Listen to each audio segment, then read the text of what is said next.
Foné Boontos. Una voz grita. Con mucha fe y devoción, escuchemos la voz de nuestros hermanos mayores, los santos, que con sus vidas gritaron y hoy siguen gritando el amor a Dios y a los hermanos en el desierto que a cada uno le tocó vivir. Encomendémonos a su intercesión e imitemos sus virtudes, para que nos unamos a gritar con nuestras vidas junto a ellos. Shalom Betot. Paz y bien. 11 de julio, San Benito de Nurcia, sacerdote y fundador. Audiencia General, Papa Benedicto XVI, miércoles 9 de abril de 2008. Queridos hermanos y hermanas, hoy voy a hablar de San Benito, fundador del monacato occidental y también patrono de mi pontificado. Comienzo citando una frase de San Gregorio Magno, que refiriéndose a San Benito dice: Este hombre de Dios que brilló sobre esta tierra con tantos milagros, no resplandeció menos por la elocuencia con la que supo exponer su doctrina. El gran Papa escribió estas palabras en el año 592.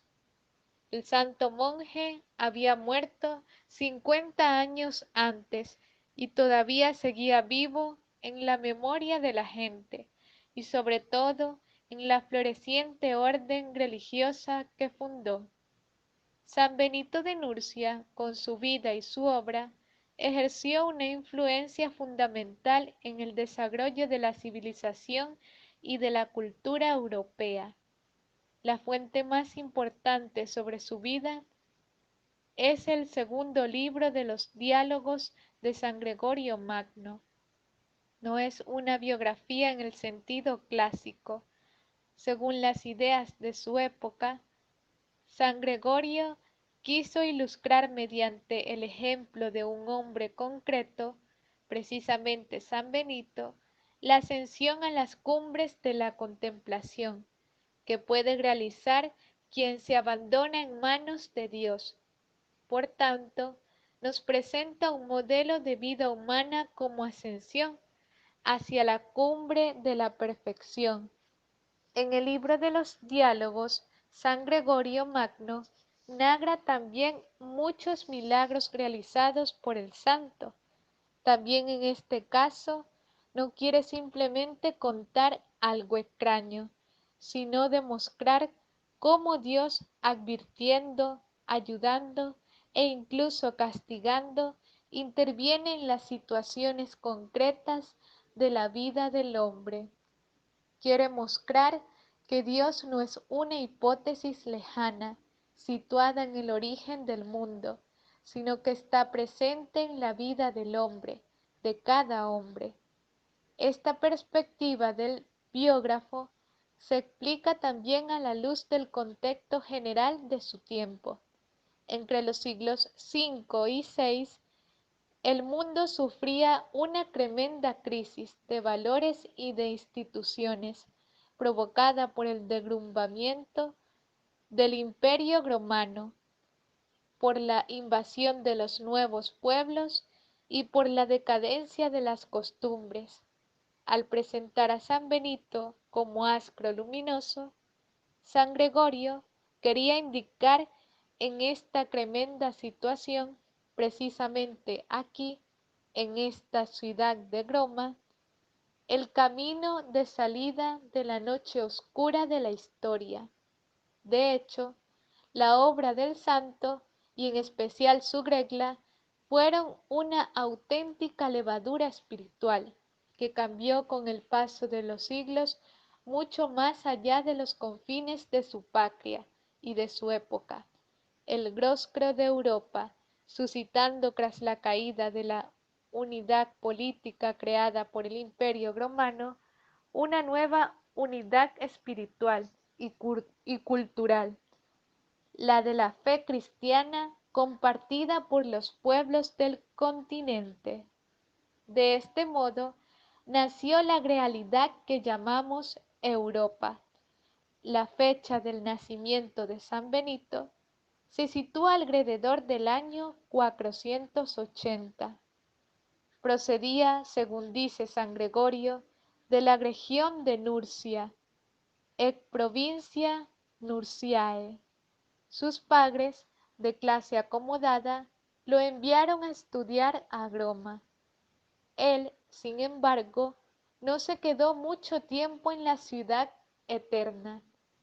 Como explicación totalmente creíble, San Gregorio alude al hecho de que al joven Benito le disgustaba el estilo de vida de muchos de sus compañeros de estudios, que vivían de manera disoluta y no quería caer en los mismos errores. Solo quería agradar a Dios. Así, antes de concluir sus estudios, San Benito dejó Roma y se retiró a la soledad de los montes, que se encuentran al este de la ciudad eterna.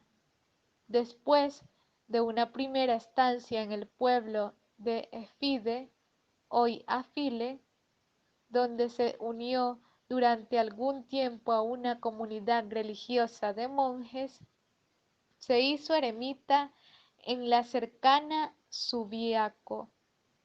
Allí vivió durante 3 años, completamente solo, en una gruta que desde la Alta Edad Media constituye el corazón de un monasterio benedictino llamado Sacro Speco, gruta sagrada. El período que pasó en Subiaco, un tiempo de soledad con Dios, fue para San Benito un momento de maduración. Allí tuvo que soportar y superar las 3 tentaciones fundamentales de todo ser humano: la tentación de autoafirmarse y el deseo de ponerse a sí mismo en el centro, la tentación de la sensualidad y, por último, la tentación de la ira y de la venganza. San Benito estaba convencido de que sólo después de haber vencido estas tentaciones podía dirigir a los demás palabras útiles para sus situaciones de necesidad. De este modo, tras pacificar su alma, podía controlar plenamente los impulsos de su yo, para ser artífice de paz a su alrededor. Solo entonces decidió fundar sus primeros monasterios en el valle del Anio, cerca de Subiaco, en el año 529. San Benito dejó Subiaco para asentarse en Montecassino. Algunos han explicado que este cambio fue una manera de huir de las intrigas de un eclesiástico local envidioso, pero esta explicación resulta poco convincente, pues su muerte repentina no impulsó a San Benito a regresar. En realidad, tomó esta decisión porque había entrado en una nueva fase de su maduración interior y de su experiencia monástica, según San Gregorio Magno.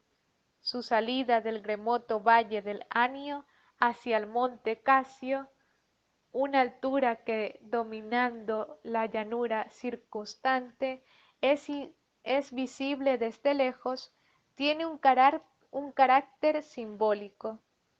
La vida monástica en el ocultamiento tiene una razón de ser, pero un monasterio también tiene una finalidad pública en la vida de la Iglesia y de la sociedad. Debe dar visibilidad a la fe como fuerza de vida. De hecho, cuando el 21 de marzo del año 547 San Benito concluyó su vida terrena, dejó con su regla y con la familia benedictina que fundó un patrimonio que ha dado frutos a través de los siglos y que los sigue dando en el mundo entero. En todo el segundo libro de los Diálogos, San Gregorio nos muestra cómo la vida de San Benito está inmersa en un clima de oración, fundamento de su existencia. Sin oración no hay experiencia de Dios, pero la espiritualidad de San Benito no era una interioridad alejada de la realidad.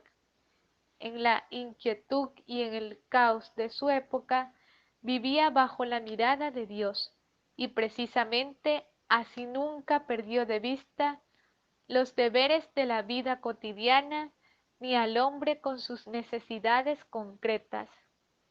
Al contemplar a Dios, comprendió la realidad del hombre y su misión. En su regla se refiere a la vida monástica como escuela del servicio del Señor y pide a sus monjes que nada se anteponga a la obra de Dios, es decir, al oficio divino o liturgia de las horas. Sin embargo, subraya que la oración es, en primer lugar, un acto de escucha, que después debe traducirse en la acción concreta. El Señor espera que respondamos diariamente con obras a sus santos consejos, afirma. Así, la vida del monje se convierte en una simbiosis fecunda, en reacción y contemplación, para que en todo sea glorificado Dios.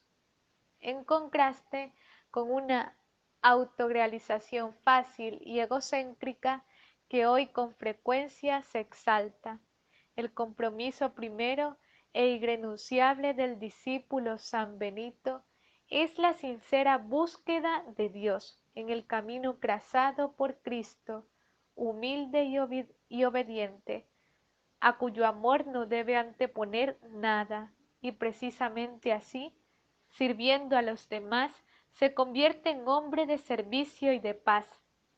En el ejercicio de la obediencia, vivida con una fe animada por el amor, el monje conquista la humildad, a la que dedica todo un capítulo de su regla. De este modo, el hombre se configura cada vez más con Cristo y alcanza la auténtica autorrealización como criatura a imagen y semejanza de Dios.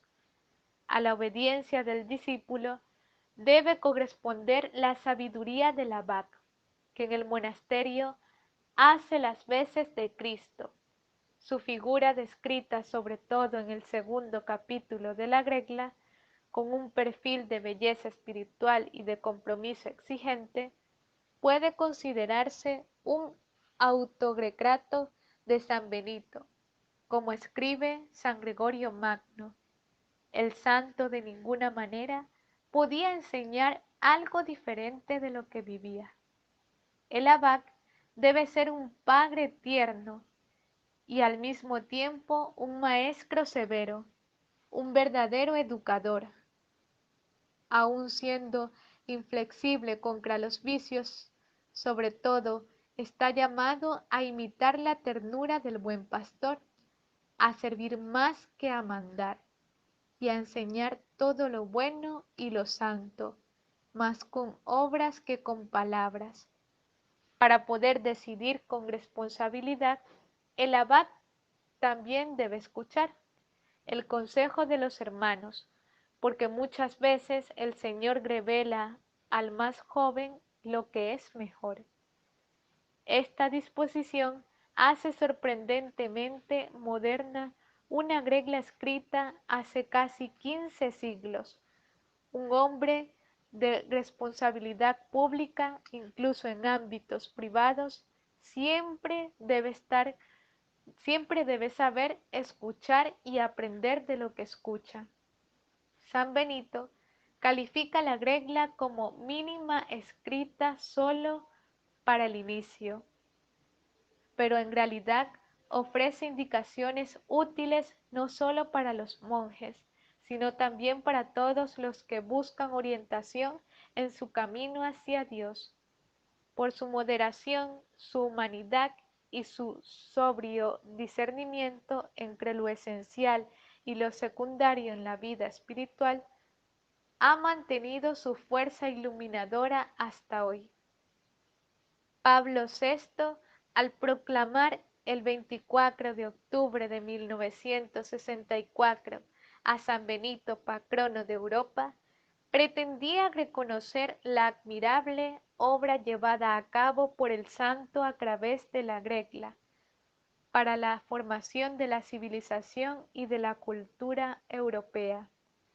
Hoy, Europa, recién salida de un siglo herido profundamente por dos guerras mundiales y después del derrumbe de las grandes ideologías que se han revelado trágicas utopías, se encuentra en búsqueda de su propia identidad para crear una unidad nueva y duradera. Ciertamente son importantes los instrumentos políticos, económicos y jurídicos, pero es necesario también suscitar una renovación ética y espiritual que se inspire en las raíces cristianas del continente. De lo contrario, no se puede reconstruir Europa. Sin esta savia vital, el hombre queda expuesto al peligro de sucumbir a la antigua tentación de querer redimirse por sí mismo. Utopía que de diferentes maneras en la Europa del siglo XX, como puso de relieve el Papa Juan Pablo II, provocó una regresión sin precedentes en la atormentada historia de la humanidad. Al buscar el verdadero progreso, escuchemos también hoy la regla de San Benito como una luz para nuestro camino. El gran monje sigue siendo un verdadero maestro que enseña el arte de vivir el verdadero humanismo.